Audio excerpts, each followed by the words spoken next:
Alba Castro le ha dicho que usted no tenía pantalones o algo así.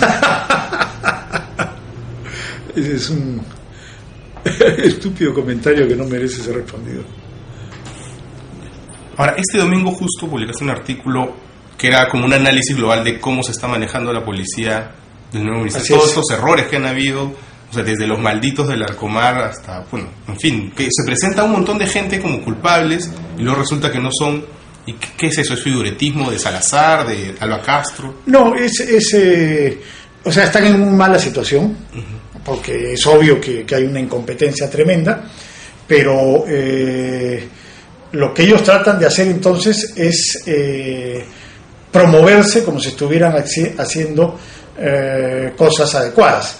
Entonces presionan desde el Ministerio del Interior y desde la dirección de la policía a los comisarios y en general a las unidades policiales para que tengan éxitos, y ellos intentan aprovecharse de esos éxitos que a veces son reales y a veces son inventados, como este de los malditos de la comarca que han mencionado.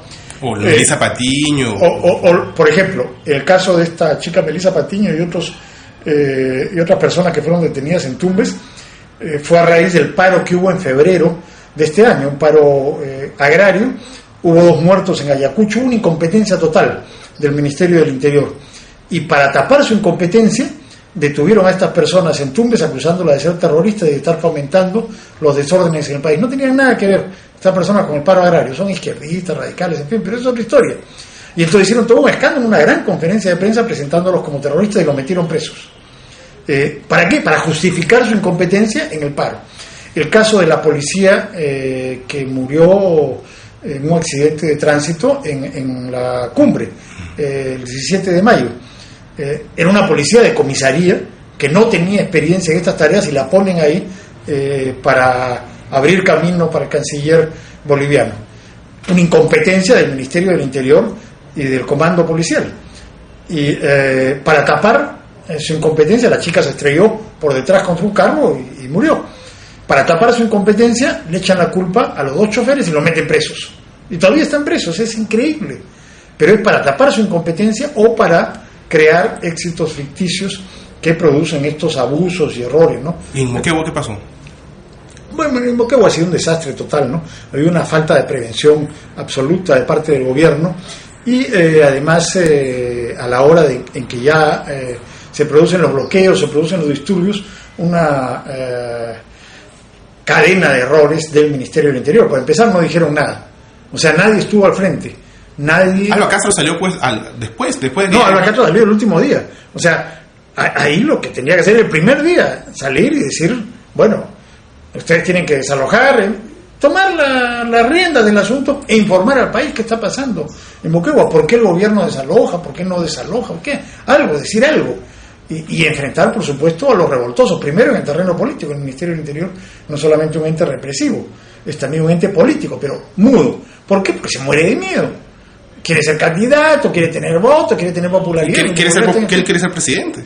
Bueno, obviamente, si fue candidato del APRE en el año 90, quiere ser candidato del 2011 también. No se quiere pelear con nadie. No sé, así es, pues. O sea, ¿para qué asume pues el Ministerio del Interior? Hay alguna gente que dice erróneamente, Alba Castro está en el último lugar de la popularidad, pero eso siempre pasa con el ministro del Interior, está muy bien. Mentiras, no es verdad.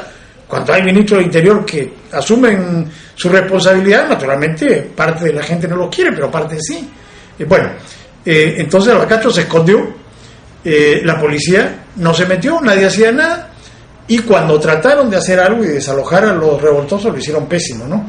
Desde Lima, desde el Ministerio del Interior, mandaron al general Jordán, que era jefe de la región y que no es un especialista en orden público, a negociar con los revoltosos. Y simultáneamente le ordenaron al coronel de la Herodes que recuperara el puente y que sacara a los revoltosos. Entonces, obviamente, sucedió lo que tenía que suceder. La gente se indignó y lo agarraron a Jordán, que lo tenían ahí, se los habían entregado. A Jordán lo humillaron ya al extremo, lo hicieron cantar salmos. Horrible, incluso. Pues horrible. Y agarraron a Jordán y a 100 policías. Eso nunca ha ocurrido en la historia, pues. O sea, es elemental, y esta gente es tan incompetente que no sabe eso, que uno no puede meterse a la boca del lobo, porque lo secuestran, eso ocurre a cada rato. Si los revoltosos, sobre todo cuando hay un ambiente tan tenso y han transcurrido tantos días, tienen la posibilidad de secuestrar a alguien, sea civil, sea policía, sea lo que sea, lo secuestran. Eso es evidente. ¿Por qué Alan García mantiene a Alba Castro? ¿Cuál es el razonamiento detrás de eso? Es que hay cosas ahí, pues. Hay cosas. Ellos están usando el Ministerio del Interior para ciertas cosas. ¿Para qué? Bueno, pues, ¿qué cosa podemos imaginar? ¿Para qué puede ser usado de mala forma el Ministerio del Interior? Porque, o sea, hay gente ingenua que dice que lo mantiene porque es del partido. Por favor, García se deshace de quien sea, de sus amigos, de sus enemigos, del partido, no del partido, se deshace de quien sea si considera que esa persona le está trayendo abajo su popularidad.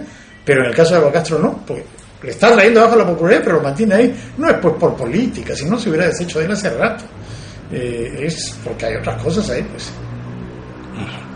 La acusación es muy sencilla. Yo firmé 2 convenios con Proética a principios del año 2002. Proética es una organización que lucha contra la corrupción y en ese momento la dirigía José Ugas, el que fue procurador anticorrupción. La denuncia de Mufarech consiste en que, según él, yo favorecí indebidamente a Proética. Esta institución no recibió un centavo del Estado, ni del Ministerio del Interior, ni de nadie. Ni UAS ni Proética recibieron un centavo. O sea, no hay discusión sobre nada. ¿Cómo favorecí indebidamente a esta institución que no recibió nada del Ministerio del Interior y que ayudó a la supervisión de una licitación? Y Mufarech perdió con esta licitación, ¿verdad? O sea, bueno, ese es el punto. La licitación se hizo en el periodo que era ministro Gino Costa. Pero Mufarech trató de vender sus telas en el proceso previo y sus telas no fueron aprobadas. Entonces, desde el Congreso, él se dedicó a perseguir a los funcionarios que hicieron esa licitación, que repito, se hizo en el periodo de Gino Costa. Y logró, con la complicidad de los apristas en la Comisión de Fiscalización, que se acusara a estos funcionarios honestos. Una licitación absolutamente transparente que no tuvo ningún cuestionamiento nunca. Pero el único que la cuestionaba era Mufarech, porque él había intentado vender sus telas y no había podido. Cuando yo regresé al Ministerio del Interior, me enteré de esta situación y entonces yo denuncié a Mufarech. O sea, denuncié que Mufarech estaba persiguiendo a estos funcionarios porque sus telas no habían sido adquiridas. Una venganza. Y a partir de eso es que Mufarech desesperado empezó a buscar con qué acusarme, no tenía nada. Y inventó esta tontería del convenio con Proética, que quedó ahí durmiendo, y Mufarech era congresista en esa época, no pudo hacer que se aprobara, y luego lo volvió a presentar cuando se ha instalado este nuevo Congreso. Sin embargo, el lunes 16, a instancias del aprista Aurelio Pastor, se desempolvó el tema y acordaron acusarme. ¿De la nada se desempolvó? De la nada, o sea, esto ha estado meses ahí, desde que me citaron a mí me citaron en 10 oportunidades entre diciembre del año pasado y abril de este año. 10 veces me citaron. Yo iba a la comisión y la Moyano se paraba, se iba, lo dejaba sin quórum, me dejaban ahí esperando, y así sucesivamente, hasta que por fin me pudieron escuchar, la cosa quedó absolutamente clara, y ahí quedó durmiendo. Hasta que de pronto, después que yo he hecho varias críticas a Alba Castro y a otra gente del gobierno, desempolvaron el asunto y lo aprobaron. ¿Y quiénes son los que han votado a favor de esta acusación? Han votado 2 apristas, que son Aurelio Pastor y uno que se llama Sánchez, la fujimorista Moyano, por supuesto, y un par de humanistas cuyo nombre no recuerdo, la verdad. Nadie lo recuerda. Bueno, nadie por estas personas, pero bueno, dicho sea de paso, hace algunos meses la bancada humanista emitió un comunicado contra mí. O sea, yo nunca había visto un comunicado contra Fernando Rospigliosi, porque yo los había criticado mal, en fin. Bueno, naturalmente ellos tienen todo el derecho a criticarme. Si yo los critico a ellos, ellos tienen el derecho a criticarme a mí. Eso está clarísimo.